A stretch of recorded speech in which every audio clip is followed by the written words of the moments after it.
During the 1600s, London had already grown into one of Europe's most significant urban centres, with nearly 500,000 inhabitants crowding its boundaries. This was a sprawling, dynamic city driven by commerce, maritime activity, and the constant flow of traffic along the Thames. In this video, I'm using artificial intelligence to animate historical artworks and engravings, enabling us to explore these scenes from new angles, adjust our viewpoint, and navigate through spaces in ways the original creators couldn't have imagined. Let me begin with what historians refer to as the medieval London Bridge, a structure whose complexity I vastly underestimated until diving into this project. During the 17th century, the medieval London Bridge represented much more than simple infrastructure connecting two riverbanks. This was essentially an elevated street built across the Thames, joining the City of London with Southwark on the opposite shore. Residences, commercial establishments, storage facilities, religious chapels, and fortified gatehouses covered the bridge so densely that viewing it from afar you'd mistake it for an unbroken row of buildings stretching across the water rather than a crossing. The structure stood upon multiple cramped stone archways, held up by enormous piers. These obstructions severely limited the Thames's tidal movement underneath, generating dangerous currents that turned river navigation into a hazardous undertaking. Watercraft trying to navigate through these narrow arches confronted violent water surges, and shipwrecks occurred regularly. Buildings rose multiple floors above the bridge deck, frequently extending outward above the roadway itself. Families resided above the perpetual stream of wagons, livestock, and foot traffic moving below them. Fire posed an ever-present threat. Overcrowding was inevitable. Despite these dangers, generations of Londoners chose to inhabit and conduct business in this precarious location.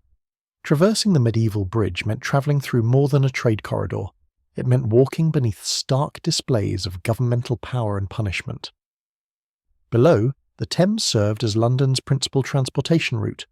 Cargo vessels, passenger ferries, trading ships, and smaller watercraft filled the river, transporting wheat, lumber, coal, textiles, and foreign merchandise.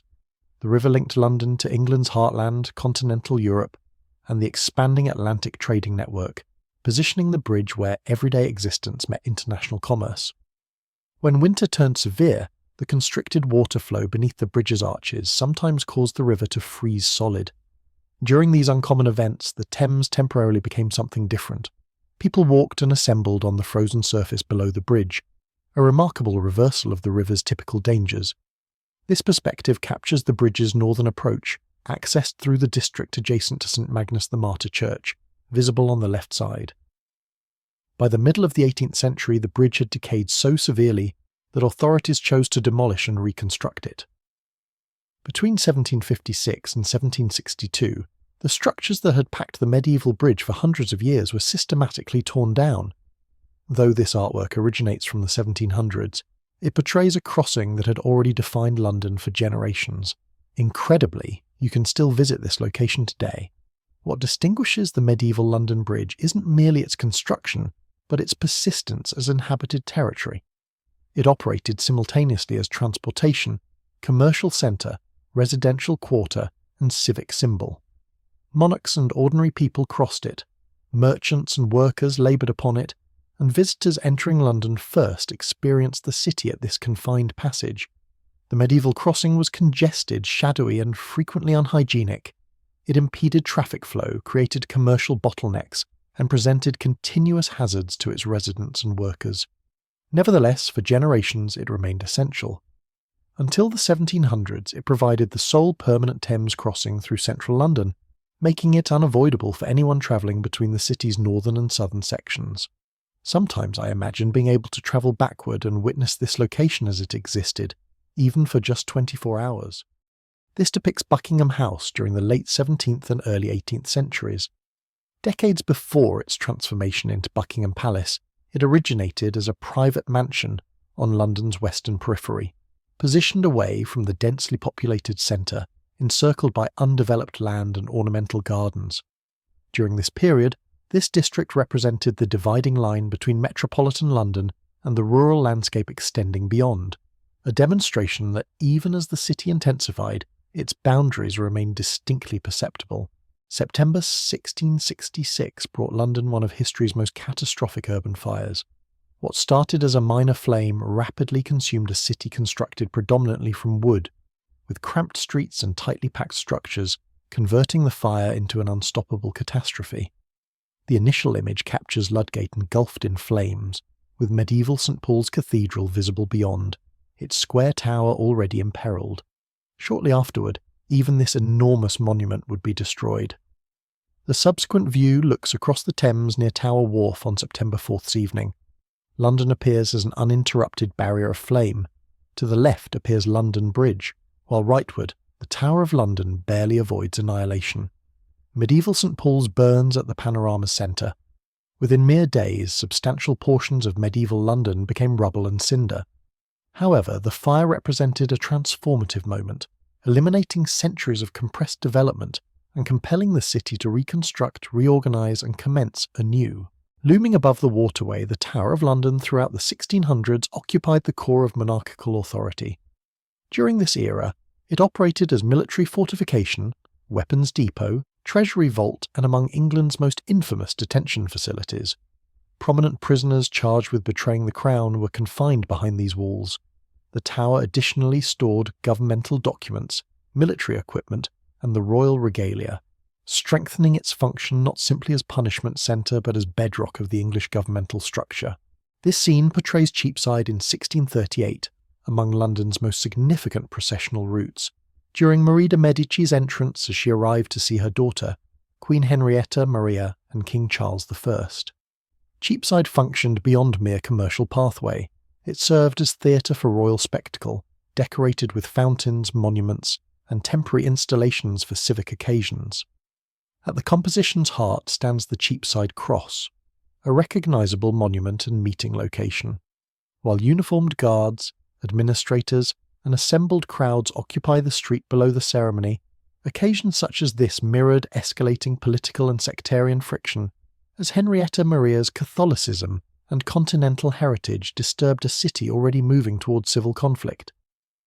Presently this identical section persists as contemporary Cheapside within the City of London near St Mary-le-Bow, a thoroughfare where the street endures even as the medieval structures have disappeared. This image presents Westminster's political and ecclesiastical compound in 1647, observed from across the Thames during a period when England itself stood profoundly fractured. Leftward stands the medieval Palace of Westminster, Parliament's location and governmental power's epicentre. By the mid-17th century, it had evolved into the central point of intensifying struggle between Crown and Parliament, particularly throughout the English Civil War years. Adjacent rises Westminster Hall among the most ancient and impressive surviving palace sections, utilised for legal proceedings, state prosecutions and significant public assemblies. Its immense roof represented royal power long before becoming a platform for contesting it. Rightward dominates Westminster Abbey, the nation's spiritual centre. For generations it had functioned as coronation site, royal funeral location and monarch burial ground, reinforcing monarchy's sacred character. In 1647, the abbey existed uneasily between custom and revolution, as religious conflicts transformed England's establishments. The scene's centre features Westminster Stairs, a crowded river dock where passengers embarked and disembarked by watercraft. In an era predating bridges and paved highways as dominant travel methods, the Thames operated as London's primary transportation system, conveying politicians, religious leaders, couriers, and citizens straight to authority's threshold. This engraving depicts Whitehall Palace in 1643, then England's largest royal compound and the sovereign's principal dwelling. From these water-facing steps, monarchs and courtiers arrived by vessel, emphasising the Thames as London's main travel and power corridor at the Stuart Court's centre. Extending along the Thames, Whitehall wasn't a singular structure, but an expansive network of reception rooms, private quarters, and bureaucratic buildings where royal administration occurred. Most of Whitehall perished in flames during the 17th century's conclusion, and presently only the banqueting house remains, existing as the final fragment of what once constituted royal existence's centre. This is Richmond Palace throughout the 16th and early 17th centuries, one of the most significant royal properties beyond central London. Initially reconstructed by Henry VII upon a former medieval estate's location, Richmond became a preferred sanctuary for Tudor and early Stuart rulers, providing fresher atmosphere and room distant from the overcrowded metropolis. Here Elizabeth I passed her concluding days, expiring at the palace in 1603, signifying the Tudor line's termination. Eventually, the palace declined in usage and was progressively dismantled.